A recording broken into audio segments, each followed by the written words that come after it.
नमस्कार दोस्तों, आज जिस मूवी के बारे में हम बात करने जा रहे हैं उसका नाम है एटलस, जो कि रिलीज हुआ है 2024 में। ये फिल्म की शुरू होती है फ्यूचर में, जहाँ पे कि इंसान और आर्टिफिशियल इंटेलिजेंट बोट्स मिलकर इस दुनिया में रहते हैं। हम देखते हैं एआई बोट्स इंसान के साथ रहते हैं और उनके डे टू डे काम में हेल्प करते हैं। पर एक दिन सारे बोट्स अपने सिक्योरिटी प्रोटोकॉल को बाईपास करके इंसानों को मारना शुरू कर देते हैं और उनका लीडर होता है हार्लन नाम का ये बोट, जो कि दुनिया का पहला एआई टेररिस्ट होता है। हार्लन को बनाया गया था सेफ्रेड रोबोटिक्स कंपनी में वैल नाम की एक लेडी साइंटिस्ट के निगरानी में। हार्लन उन्हीं के घर में रहता था और वैल की बेटी एटलस के साथ उसका अच्छा दोस्ती हो गया था। पर पता नहीं क्यों वैल के बनाए गए प्रोग्रामिंग को ये सारे बोट्स ओवरराइड करके टेररिस्ट बन जाते हैं। हार्लन अपने साथ दूसरे बोट्स को भी मिला के इंसानों के ऊपर अटैक करना शुरू कर देता है। जैसे बैंगलोर में एक मैनलेस ड्रोन के थ्रू बॉम्बिंग करके करीबन 50,000 लोगों को मार देता है। ये जो इंसान और एआई के बीच का वॉर करीबन 10 दिन चलता है, जिसमें के 10 लाख इंसान मरते हैं। इसके बाद सरकार ICN मतलब इंटरनेशनल कोalition ऑफ नेशन नाम का एक ऑर्गेनाइजेशन बनाता है, जो कि हर देश में एआई बोट्स के ऊपर अटैक करता है। धीरे धीरे ICN बोट्स को मारना शुरू कर देता है और जब एआई बोट्स वीक होने लगते हैं तो हार्लन एक रॉकेट से ये दुनिया छोड़ के बाहर निकल जाता है। पर जाने से पहले एक वीडियो मैसेज छोड़ के जाता है, जिसमें वो कहता है कि जो वो शुरू किया है उसको खत्म करने के लिए वापस फिर से आएगा। और इसी बीच 28 साल गुजर जाता है। आगे हम देखते हैं कि एक बिल्डिंग में ICN रेड करता है और स्कैन करना शुरू करता है। तो वहाँ पे उनको कास्का नाम का एक एआई बोट टेररिस्ट दिखता है। वो उसके रूम को तोड़ने जाते हैं तो उससे पहले ही कास्का उनके ऊपर अटैक कर देता है और एक एक करके सबको मारने लगता है। क्योंकि कास्का के ऊपर कोई भी बुलेट का कोई इफेक्ट नहीं होता है, तो वो आराम से आगे बढ़ने लगता है। जब वो अपने आप को चारों तरफ से घिरा हुआ पाता है तो बिल्डिंग से नीचे कूद जाता है। पर वहाँ पे पहले से एक बड़ा सा मशीन रखा होता है, जिससे उसको एक बहुत बड़ा इलेक्ट्रिक शॉक मिलता है और वो बंद हो जाता है। आगे हम देखते हैं अगले दिन सुबह वैल की बेटी एटलस, जो कि अभी बड़ी हो चुकी है, अपने नींद से उठ के ही अपने घर के कंप्यूटर के साथ चेस खेलते खेलते कॉफी पीने जा रही होती है। तब भी वो न्यूज में कास्का का अरेस्ट होने की बात देखती है। कास्का जो कि 28 साल पहले उसी के घर में एआई बोट्स की तरह काम कर रहा था। एटलस अभी ICN में काउंटर टेररिस्ट डिपार्टमेंट में एनालिस्ट के हिसाब से काम कर रही होती है। तो ये न्यूज देखते ही वो इमीडिएटली ऑफिस निकलने लगती है। तो देखती है कि दरवाजे के सामने उसी के ऑफिस से एक सोल्जर आके खड़ा हुआ है उसको लेने के लिए। वहाँ से जाने से पहले कंप्यूटर चेस के साथ चेकमेट करके वहाँ से निकल जाती है। उधर ICN बेस में कर्नल एलियस जनरल जैक से बात करते हुए ये कहता है कि एटलस को इस केस में इन्वॉल्व करना बहुत बड़ा गलत फैसला होगा, क्योंकि एटलस बहुत ही अजीब टाइप की इंसान है। वो एंटी सोशल है और मेंटली अनस्टेबल है। पर जैक उसको समझाता है कि एटलस ही हार्लन को बहुत अच्छे तरह से जानती है और वही कास्का से हार्लन का एड्रेस निकाल सकती है। इधर एटलस की पूरा बॉडी स्कैन होने के बाद जैक उसे इंट्रोगेशन रूम तक छोड़ने जाता है। एटलस इंट्रोगेशन रूम में अपने फेवरेट चेस पीस को पास में रखती है और ओपन करती है एक बॉक्स को, जिसके अंदर से कास्का का सर निकलता है। वो एटलस को पहचान जाता है और उसे कोई भी सवाल का जवाब नहीं देता है। तो एटलस उस मैग्नेटिक चेस पीस से उसे टॉर्चर करती है और उसे हैक करना शुरू कर देती है। कास्का उसके ऊपर हंसता है, क्योंकि उसके हिसाब से उसको हैक करना इम्पॉसिबल है। पर ट्रिक करके एटलस उससे हार्लन का लोकेशन निकालवा लेती है। हार्लन अभी जिया 39 नाम के एक ग्रह में छुप के रहता है। इससे गुस्से में आके कास्का उसके ऊपर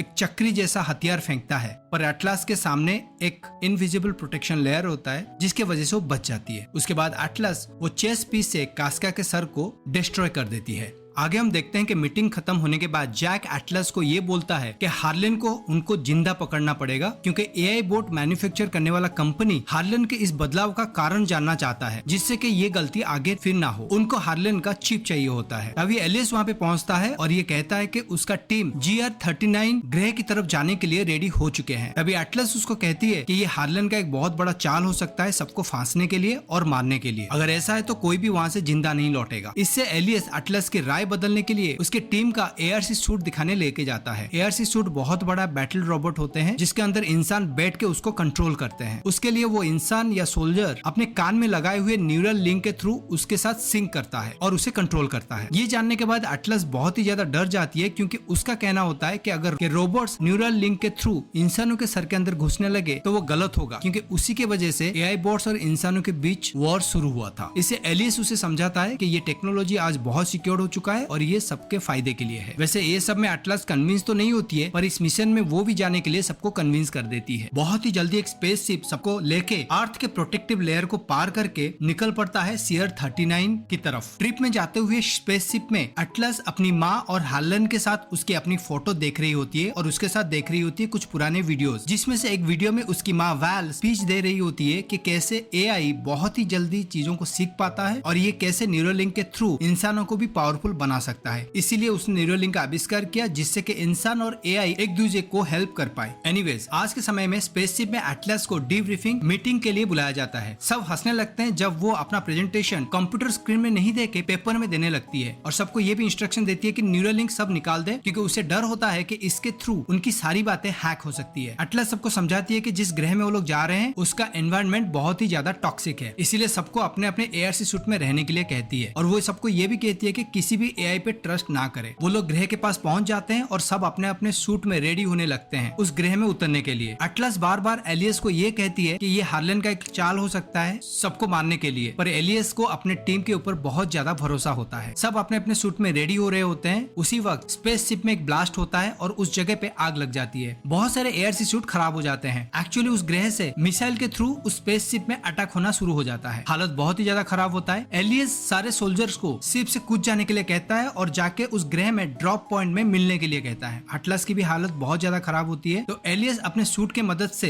एटलस को और एक नए एआरसी सूट में डाल देता है और उसे समझाने की कोशिश करता है कि उसको कैसे यूज किया जाए। तो उसी वक्त एक मिसाइल आके उनके पास फटता है। एटलस उस सूट के साथ उस ग्रह की तरफ नीचे गिरने लगती है। वो नीचे गिर रही होती है तो देखती है हार्लेन के सारे ड्रोन्स बाकी एआरसी सूट के ऊपर अटैक कर रहे हैं। तभी एटलस देखती है कि वो स्पेसशिप पूरा बर्बाद हो चुका होता है और उसी की तरफ नीचे गिर रहा होता है। उस वक्त एलियस का सूट एटलस को बचा देता है और एलियस एटलस को ये कहता है कि उसे न्यूरोलिंक को कनेक्ट कर देना चाहिए सूट से, जिससे कि उसके बचने का चांस बहुत ज्यादा बढ़ जाएगा। पर एटलस मना कर देती है क्योंकि उसे न्यूरोलिंक के ऊपर बिल्कुल भी भरोसा नहीं होता है। वो बहुत ही स्पीड से नीचे गिर रही होती है, पर गिरने से पहले ही उसके सूट के थ्रस्टर्स ऑन कर देती है, जिससे नीचे गिरने का स्पीड कम हो जाता है। तभी भी वो बहुत जोर से नीचे उस ग्रह पे लैंड करती है। वो बच जाती है पर उसके सर में लगता है। उसी हालत में वो अर्थ के साथ कांटेक्ट करना चाहती है ट्रांसमीटर के थ्रू एक मैसेज भेज के, पर उसे कुछ भी आंसर नहीं मिलता है। तो आखिर में मजबूरी में वो एआरसी सूट को एक्टिवेट कर देती है, जिसका नाम होता है स्मिथ। एक्टिवेट होने के बाद स्मिथ एटलस को ट्यूटोरियल्स और सेटअप के बारे में समझाना चाहता है, पर एटलस ये सबको स्किप करके रेस्क्यू पोर्ट को ढूंढने के लिए स्मिथ को कहता है। स्मिथ अपने स्कैनर से रेस्क्यू पोर्ट को मार्क कर देता है 98 किलोमीटर दूर। एटलस उससे जल्दी उस स्पॉट के पास पहुंचने के लिए कहती है, तो स्मिथ थ्रस्टर ऑन करके उड़ने के लिए रेडी होता है। तो एटलस उसे मना कर देती है और कहती है अगर वो उड़ने लगेंगे तो एनिमीज उनको पकड़ लेंगे। पर स्मिथ कहता है चल के जाना बहुत ही गलत आइडिया होगा, क्योंकि उसके पास सिर्फ 24 घंटे का बैटरी बैकअप है। पर उसे एटलस को कोई फर्क नहीं पड़ता है, वो उसे चलने के लिए ऑर्डर देती है। रास्ते में जाते हुए स्मिथ एटलस के साथ दोस्ती करना चाहता है, पर एटलस कोई भी एआई के साथ फ्रेंडशिप करने में बिल्कुल इंटरेस्टेड नहीं होती है। रास्ते में स्मिथ एटलस को उसके पास जो हथियार और बॉम्ब्स है उसका लिस्ट दिखाता है। एनीवेज कुछ ही घंटे में वो लोग जाके ड्रॉप पॉइंट में पहुंच जाते हैं, पर जब स्मिथ स्कैन करता है तो उसे पता चलता है वहाँ पे कोई भी जिंदा नहीं है और सारे सूट्स के ऊपर बंदूक की गोलियां होती है। इसे पता चलता है कि वो लोग गिरने से नहीं मरे हैं, बल्कि गिरने से पहले यहाँ पे हार्लेन के कुछ बोट्स होंगे जिन्होंने इन लोगों को मारा है। ये जानते ही एटलस को पैनिक अटैक शुरू हो जाता है और उसे रिलैक्स करने के लिए स्मिथ एक क्लासिकल म्यूजिक सुनाता है। उसके बाद एटलस सबके टैग्स लॉकेट्स को कलेक्ट करने लगती है, तो उसे पता चलता है कि एलियस वहाँ पे नहीं है। उसी वक्त आसपास में कुछ हलचल होने लगता है, तो वो लोग वहाँ पे कास्का को फिर से देखते हैं। एटलस को पता चल जाता है कि हार्लेन ने कास्के का दूसरा कॉपी बनाया है। अगर वो कास्का का कॉपी बना सकता है तो वो पूरा आर्मी बना सकता है। एटलस को ये पता चल चुका है। स्मिथ आसपास और बहुत सारे बोट्स को देख पाता है और एटलस को कहता है कि उन्हें फाइट बैक करना पड़ेगा क्योंकि वो यहाँ से निकल नहीं सकते हैं। तभी वो सारे बोट्स एटलस के ऊपर अटैक करना शुरू कर देते हैं। तो एटलस स्मिथ को वहाँ से भागने के लिए बोलती है, क्योंकि उसे पता होता है कि अगर ये लोग फाइट करेंगे तो यहाँ पे जिंदा नहीं रहेंगे। तो स्मिथ भागने लगता है और भागते भागते कुछ मिसाइल्स भी दूसरे बोट्स के ऊपर छोड़ता है, पर वो काफी नहीं होते हैं। दौड़ते दौड़ते वो आगे जाते हैं और एक एटमॉस्फेरिक स्टॉर्म के अंदर फंस जाते हैं और कुछ ही मिनटों में जाके और एक जगह में गिरते हैं जहाँ पे के सारे बोट्स उनको घेर देते हैं। तभी एटलस स्मिथ को आयरन बॉम्ब यूज करने के लिए कहती है। स्मिथ उसे मना करना चाहता है, पर एटलस उसे मजबूर करती है। बॉम्ब का एक्सप्लोजन बहुत ज्यादा होता है, एनिमीज के साथ वो जगह भी बर्बाद हो जाता है। पर वहाँ पे कास्का फिर से बच जाता है और एटलस के ऊपर फायर करने वाला होता है। तब भी नीचे का मिट्टी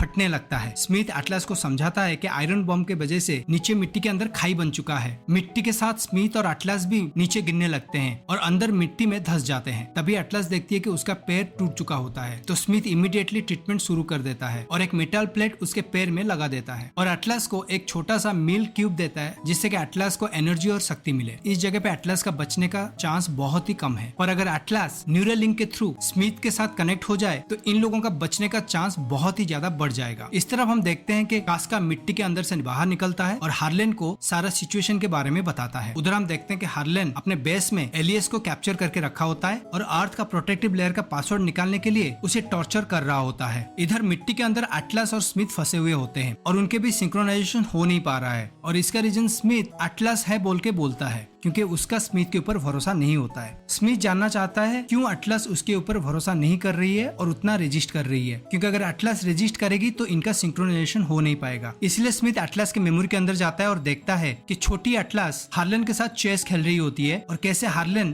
उसकी माँ वैल को मारने की कोशिश कर रहा होता है। ये सबसे एटलस बहुत ज्यादा चिल्लाने लगती है और स्मिथ को कहती है कि वैल ही हार्लन को बनाई थी और उसके ऊपर बहुत ज्यादा भरोसा करती थी। स्मिथ उसका दिल की बात समझ पाता है। 40% सिंक्रोनाइजेशन हो चुका होता है और अब एटलस स्मिथ का सिस्टम को एक्सेस कर पाती है और उसके सारे कंट्रोल्स अपने आंखों के सामने देख पाती है। वैसे स्कैन से पता चलता है कि वो लोग मिट्टी के अंदर 500 फुट नीचे हैं। थ्रस्टर को यूज करके वो दोनों मिट्टी के ऊपर आने लगते हैं और जाके पहुंचते हैं गुफा के अंदर। वैसे स्मिथ के पास अभी सिर्फ 14 घंटे का बैटरी बैकअप होता है और वो लोग रेस्क्यू पॉइंट से सिर्फ 37 किलोमीटर दूर होते हैं। वैसे वहां से निकल के अपने टारगेट के पास पहुंचने के लिए एटलस के पास एक प्लान होता है और इसी बीच इन लोगों का सिंक्रोनाइजेशन 60% हो चुका होता है। वे लोग गुफा से निकलते हैं और आगे बढ़ने लगते हैं तो दूर से कास्का इन दोनों को देख लेता है। रास्ते में आगे बढ़ते हुए उन लोगों को एक नए टाइप का ग्लो करता हुआ फूल दिखता है। स्मिथ एटलस को ये कहता है कि वो पहली इंसान है जिन्होंने इस फूल को देखा है, तो वो इसके लिए एक नाम रखे। एटलस मजाक मजाक में इसका नाम प्लांटी रख देती है। तभी स्मिथ को स्कैन से पता चलता है कि कास्केड उनके तरफ आ रहा है उनको अटैक करने के लिए, और उसी वक्त वो एटलस के प्लान में फंस जाता है। पहले से ही एटलस ने मोशन सेंसर उस एरिया में लगा दिया था। कास्केड वहाँ पे पहुँचते ही बॉम्ब ब्लास्ट होता है और कास्का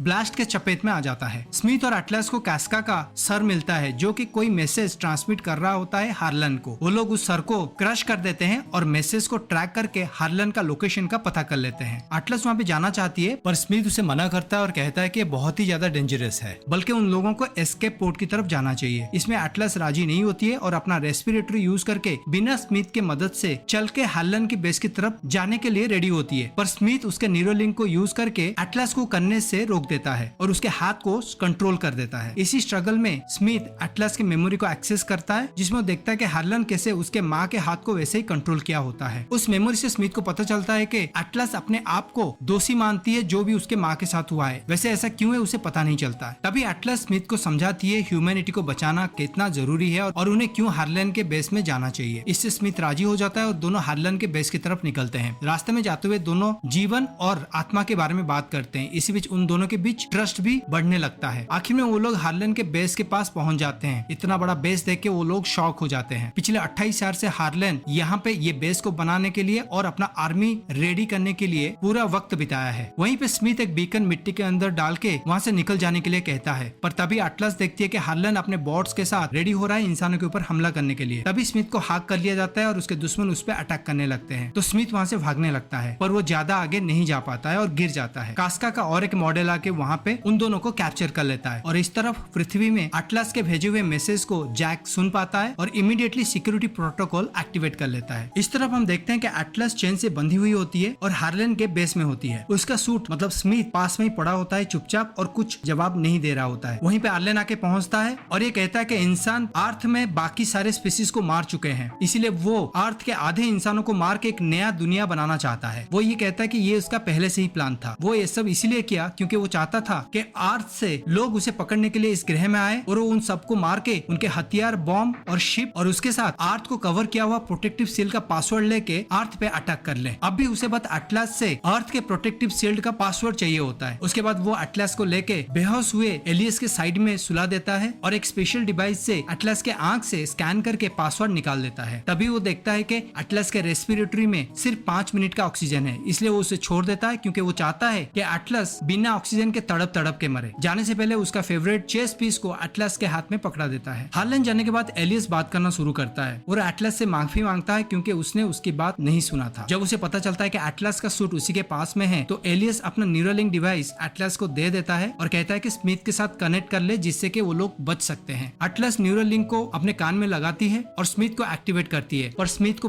प्रॉपर्ली एक्टिवेट करने के लिए 100% सिंक करना बहुत जरूरी है। आखिर में एटलस खुल के रोने लगती है और वो रीजन देती है कि क्यों न्यूरोलिंक के कनेक्शन से वो इतना डरती है, क्योंकि उसी के लिए पास्ट में हार्लन प्रोग्राम को ओवरराइड करके एक एआई टेररिस्ट बोट बन चुका है। उसके बातों से पता चलता है कि जब वो छोटी थी तब वो हार्लन से बहुत ज्यादा जेलस थी, क्योंकि उसकी माँ वैल उससे ज्यादा हार्लन को अटेंशन देती थी। छोटी एटलस हार्लन से ये कहती है कि उससे भी स्मार्ट बनना है एआई की तरह, जिससे कि वैल उससे ज्यादा अटेंशन दे पाए। हार्लन उसे समझाता है कि न्यूरोलिंक वन साइडेड कनेक्टेड होता है, अगर कोई इंसान उसे परमिशन दे दे तो वो प्रोग्राम को ओवरराइड करके इंसानों को स्मार्ट करने के लिए चीजें सिखा पाएगा। इसमें एटलस यकीन कर लेती है और न्यूरोलिंक से कनेक्ट करके हार्लन को अलाउ कर देती है उसका माइंड रीड करने के लिए। हार्लन एटलस का माइंड रीड करता है और उसे पता चलता है कि ये अर्थ अभी कितना खराब हालत में है और जिसके लिए सिर्फ इंसान ही दोषी है। तब वहाँ पे वैल पहुंच जाती है, पर तब तक बहुत देर हो चुका होता है। हार्लन न्यूरोलिंक के थ्रू वैल को कंट्रोल करने लगता है और उसके हाथ को कंट्रोल करके पास में रखे हुए बंदूक को उठाता है। वैल एटलस को वहाँ से भाग जाने के लिए कहती है और एटलस वही करती है और हार्लन वैल को मजबूर कर लेती है अपने आप को गोली मारने के लिए। और इसके लिए पिछले 28 साल से एटलस अपने आप को दोषी मानती है। उसके वजह से 30 लाख लोग मारे जा चुके हैं, जिसके अंदर उसकी माँ भी है। उसकी बातें सुन के स्मिथ कहता है कि वो छोटी थी और उसे फंसाया गया था, ये सब भूल के उसे अभी आगे बढ़ना चाहिए और उसे कन्विंस कर देती है 100% सिंक करने के लिए। सिंक कंप्लीट होने के बाद सूट पूरा एक्टिवेट हो जाता है। वो एटलस को लेके उसके अंदर बिठा देता है और ये कहता है कि उसके पास बैटरी बहुत कम है। हार्लन एक शिप में बॉम्ब लोड करके अर्थ की तरफ भेजने वाला होता है। वैसे स्मिथ के पास सिर्फ एक ही बॉम्ब होता है उसके चेस्ट में। तभी उसको उसी रूम में बहुत सारे हथियार दिखते हैं। उस सब हथियार को यूज करके एटलस दूसरे बोट्स को मारते हुए बाहर निकलने की कोशिश करता है। वो बहुत सारे बोट्स को मार देता है, तभी भी आगे बहुत सारे बोट्स होते हैं। तभी वहाँ पे एलियस पहुंच जाता है एक बड़े से मशीन गन के साथ और वहाँ से स्मिथ को भाग जाने के लिए कहता है और उसके बाद एक फ्यूल टैंक को फायर करके वहाँ पे ब्लास्ट करवा देता है, जिसमें कि वो खुद भी मर जाता है। स्मिथ और एटलस बाहर निकल आते हैं। बोट्स के साथ लड़ते लड़ते अर्थ की तरफ निकलने वाले उस स्पेसशिप को भी मार के गिरा देते हैं। उसके बाद एटलस और स्मिथ के साथ हार्लन का फाइट होता है, जिसमें एंड में एटलस हार्लन को मार के उसका मेमोरी चिप ले लेती है और ये सब में स्मिथ भी मर जाता है। एटलस को बहुत ज्यादा तकलीफ देता है और वो रोने लगती है। इसी बीच सुबह हो जाता है और पृथ्वी से भेजे हुए रेस्क्यू टीम वहाँ पे पहुंच जाते हैं, जो कि एटलस को बचा देते हैं। इसी बीच कुछ दिन बीत जाता है और हम आगे देखते हैं कि एटलस उसके घर में होती है और उसे मिलने के लिए जैक आया होता है और साथ में GR39 ग्रह से मिला हुआ वो फूल जिसको एटलस ने प्लांटी नाम दिया था उसको भी लेके आया होता है। उसके बाद हम देखते हैं कि एटलस अभी एक सोल्जर बन चुकी होती है, जिसको एक नया ARC सूट दिया जाता है। उसको एक्टिवेट करने के बाद एटलस को पता चलता है कि उस सूट में स्मिथ का मेमोरी चिप डाला गया है। इसका मतलब स्मिथ फिर से जिंदा हो गया है, जिसके साथ एटलस एक बहुत बढ़िया टीम बनाने वाली है। तो बस ये मूवी इतना ही। आपको मूवी का एक्सप्लेनेशन कैसा लगा कमेंट बॉक्स में जरूर लिखिएगा। अच्छा लगा तो लाइक जरूर कीजिएगा। मिलते हैं एक नई मूवी एक्सप्लेनेशन के साथ नेक्स्ट वीडियो में। Till then love you and bye bye.